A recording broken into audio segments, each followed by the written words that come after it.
Well, it would seem that East beats West in the fiscal performance of the country's premiers. The Fraser Institute report out today has ranked the annual spending habits of our provincial leaders, and British Columbia has taken a hit.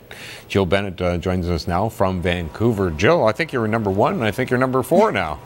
Yeah, a slight fall, Pat. We certainly saw BC, at least according to these rankings by the Fraser Institute. Gordon Campbell, when he was premier here in BC, he led these rankings several years in a row. And these are looking at the fiscal performances of the premiers, looking at what they're doing as far as there's three areas. There's the overall, there's government spending, so there's one component on that, the taxes component, and then one on debt and deficits. So if you look at the ratings, Kathy Dunderdale is actually in first place, and this is looking at overall, followed by New Brunswick's David Alward, Saskatchewan's Brad Wall, Christy Clark coming in at fourth, so she hasn't fallen too far for the province, and Alberta's Ed Stelmach. And really, when you look at David Alward, he also came in top on the government spending as well as on the taxes component. So the Fraser Institute really found that he was doing the right thing as far as the fiscal responsibility and spending in that sense, but also warned that even though they were given top marks, and as you said, it really is showing that the Eastern premiers are doing a good job. Of course, the Fraser Institute is also saying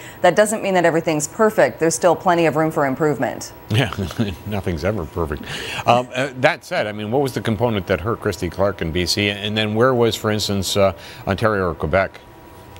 Yeah, so looking at BC, so Charles Lamam, one of the report authors, was looking at spending, and the reason that Gordon Campbell was so high up was really because of the tax cuts that he brought in when talking about corporate taxes, making it a more friendly environment for business. And he said that Christy Clark has kind of eroded that, and she certainly hinted that those benefits could be going away. Not as much, obviously, if the province goes towards the new Democrat premier, which it looks like we're going to come May, but said because of those changes and because she hadn't really followed through on Gordon Campbell's work, that was why she'd fallen. They also raised some concerns about Ontario and Quebec, saying it was concerning that these most populous provinces weren't doing the same things as far as really encouraging investment and encouraging business growth and going at it using a tax system that way. So again, lots of room for improvement when it came to Ontario and Quebec.